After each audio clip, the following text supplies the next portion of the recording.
Hey there mga my loves, Aries! Thank you so much. Wait lang, check ko lang yung mic ko. Yan, okay naman.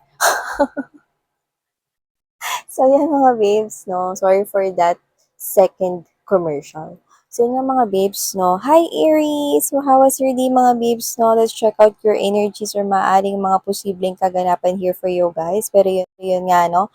Before we dive into your reading, reminders tayo na not all of you ay mag-resonate, okay? So kaya naman, just take only what resonates with you guys. Yan, i-claim nyo lamang yung mga mensaheng tingin mo ay para sa'yo. And syempre, wala tayong gender here, babae, lalaki, LGBT cross-watchers. You can flip rose if you want honey, okay? So yeah, let's go ahead and check out this energies para sa aking mga Aries people. So spirits and angel guides, Archangel Michael, maraming salamat for being present here in this reading. This is for May Aries. What do we have here for Aries? Tell me what's happening for Aries. Aries. Aries, maaaring naabutan ninyo yung mga panahon na dyaryo pa ang means ng mga balita, no? Or may dyaryo pa ngayon, or may nakita kayong dyaryo, or meron kayo dyan na dyaryo sa bahay nyo. This could be a reading. Kung wala, okay lang.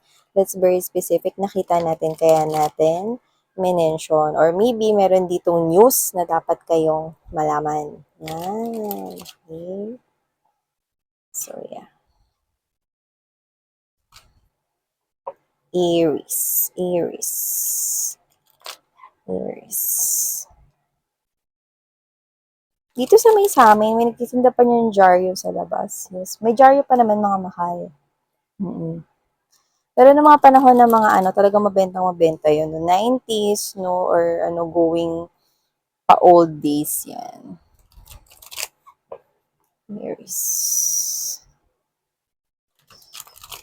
Yun, nadala rin natin Aries, no, mga dapat ninyong marinig ng mga mensahe. At tingnan natin kung nandito ba yung balitang sinasabi ni iyon. So, let's see. First energy you've got, Aries, is this Magician. Wow. Okay. You are a manifestor. You are the magician right here. And I'm picking up that there is something here that you're manifesting. I don't know why I'm seeing the letter G. You could be, yung name mo is nagsastart sa letter G, or you're dealing here with someone na may letter G.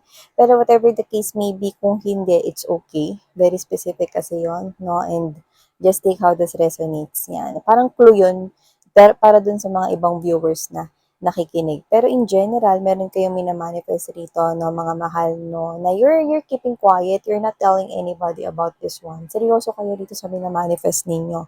Like, ayaw nyo itong maudlots, ganyan, no, maudlot, ganon. So, yeah, we have here the Five of Earth energy. Okay. Also have here the Sun. Wow.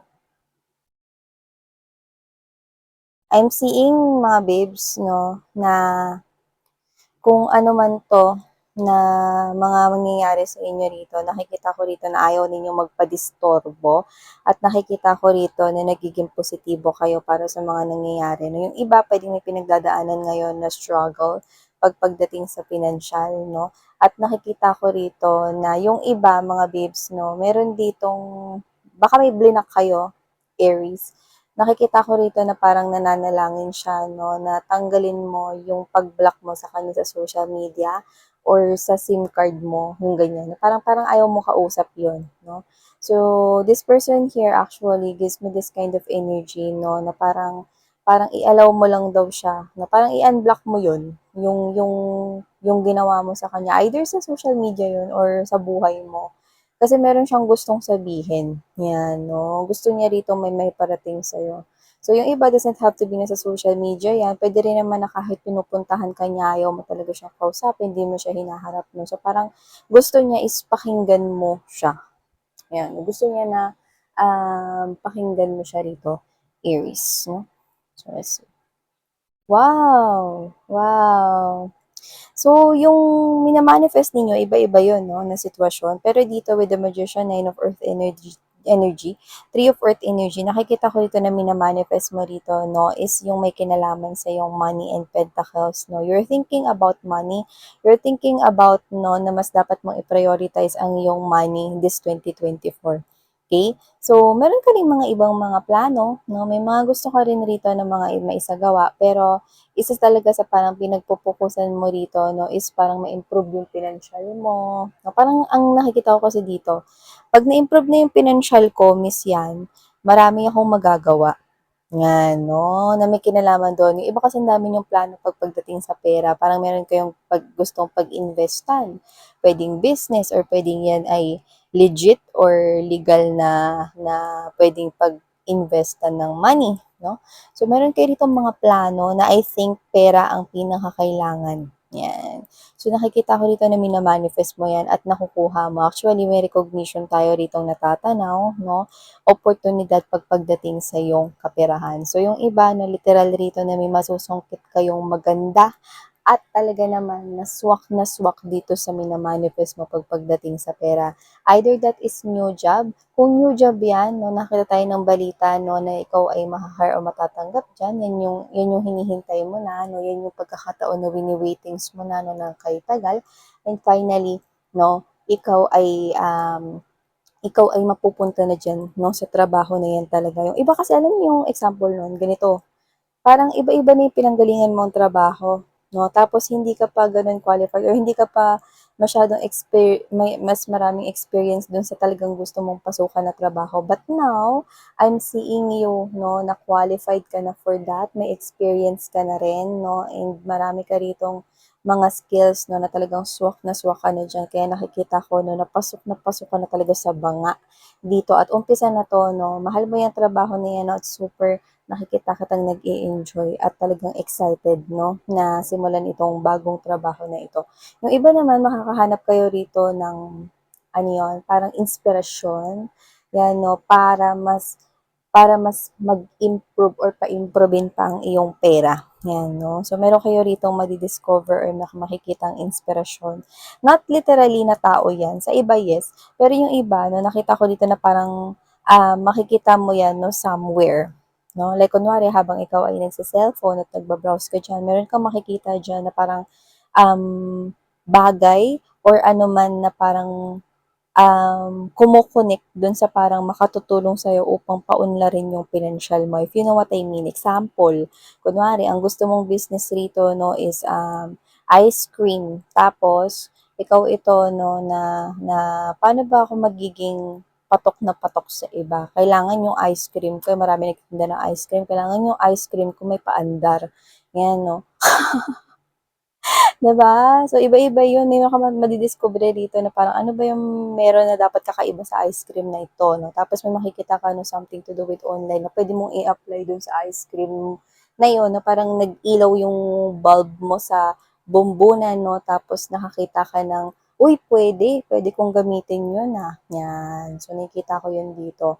Actually, yung minamanifest mo ngayon talaga is pag-improve ng kaperahan. At nakikita ko no, na 2024 right here, no, is that samantalahin mo. It's like spirits are saying, samantalahin mo tong 2024 kasi yung pera talaga is nakikita ko, no, na andyan lang, no, around you. So, you are the manifestor right here. In short, you are the big magnet of success and dahil money ang ina-attract mo, money is everywhere dito sa'yo, Aries. Okay, nakikita kong didikit yung pera sa'yo. Yan. Just pay attention, ha, sa mga nangyayari sa paligid mo, the signs and the clues. Okay? So, see. You could be seeing a lot of 7. So, ibig sabihin talagang kinakausap ka ngayon ng spirits and angel guides mo right here. And, oh, may nakikita ko dito. Mm-mm. Nakikita ko ditong person, no? This could be someone here younger than you, Aries, but doesn't have to be by age. Pwedeng young looking lang din siya. Nakikita ko rito, no, na itong tao na to is yung tao na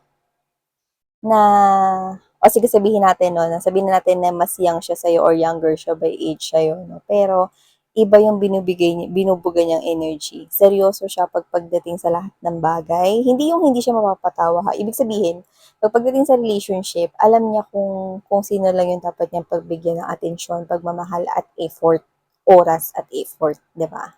So, kung sino man siya rito 'no, parang at first, doesn't have to be na na younger din age sa'yo, pero parang meron kasing a little bit na parang a little complicated sa inyong dalawa. Kaya baka hindi mo agad na parang pansinin yung kanyang emosyon or damdamin para sa'yo. Pero nakikita kong sa kanya ka ikakasal. Mm. Yan 'no, parang at first medyo may resistance ka rito kasi yun nga puwedeng sa iba sa inyo, iba-iba naman yung rason dito mga mahal kasi general reading ito. Pero kung lumalabas na young looking siya or younger siya sa'yo sa edad or puwede rin naman 'no na parang meron dito sa inyong pagkakaiba na parang feeling mo mapupunan ng ibang tao 'no. Nakikita ko rito 'no na lilipas rito yung yung oras na hindi mo naiisipin kung ano pa yung naiisip mong negative at kung ano man yung iniisip ng ibang tao. Nakikita ko na itong tao na 'tong pakakasalan mo, nakikita ko na binababa mo yung walls and yung guard mo, 'no, para patuloyin sa puso mo itong person na ito. Hmm. So in short, parang nangyari, hindi naman sa pakipot ka, pero ang nangyari rito parang ano kasi, parang medyo umiiwas ka or parang awkward yung dating ng energy mo na parang merong something na parang a little bit complicated sa sitwasyon yun ng tao na yan. Pero yun nga 'no, sa umpisa lang yun kasi nakikita ko na kayo ay ikakasal. Ang pag-iisang dibdib ay magaganap. So yun 'no. So kasi naman yang tao na yan, kasama siya sa mga mina-manifest mo sa buhay mo. Yung iba specific person, kilala niyo naman na yan 'no. At yung iba naman 'no is hindi niyo pa kilala 'no. Especially yung mga magugulat dito yung hindi niyo pa kilala yang tao na yan 'no. Kasi ganito yan, eh, meron kasi yung iba sa inyo nagugustuhan, specific person. Kaya lang 'no, sabihin natin example, may crush kayo, mas bata sa inyo or young looking siya 'no, pero meron kayong parang a little bit concerned 'no, na parang may involved pa nga na ibang mga tao dito, yung parang kung ano yung mga sasabihin ng ibang tao, may mga gano'n-gano'n pa para sa iba.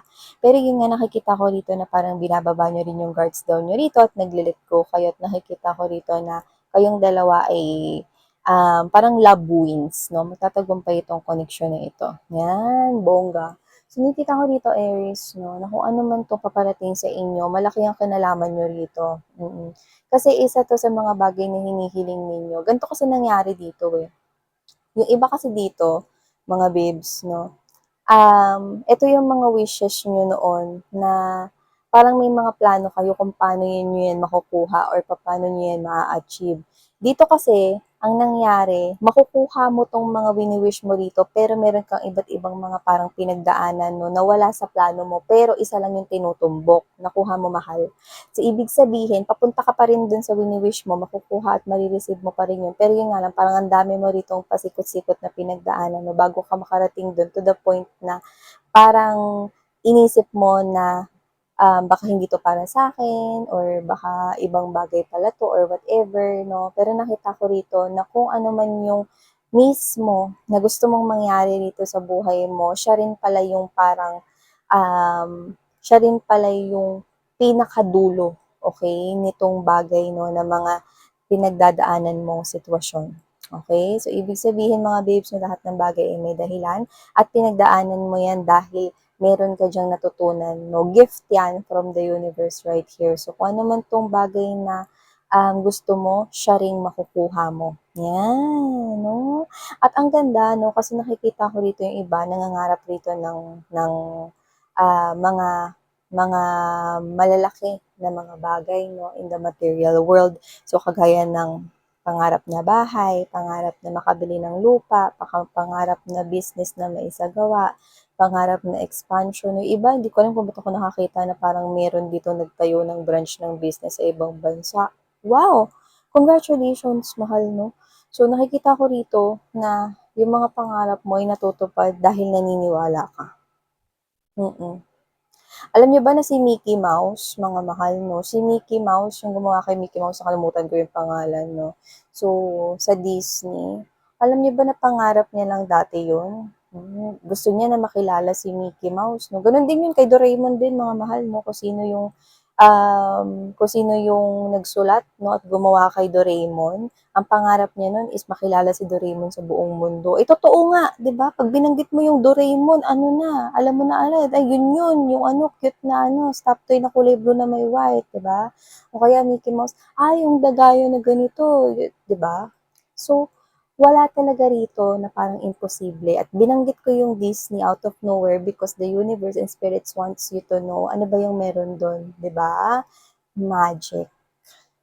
If you believe that magic exists, then you can have that magic in your life. Okay? So claim and receive this Aries because you are the manifester of your own life. Together with the universe right here, they're giving you whatever it is that you want, whatever it is that you need. So thank you so much, Aries, Sarang Love and Light. And now,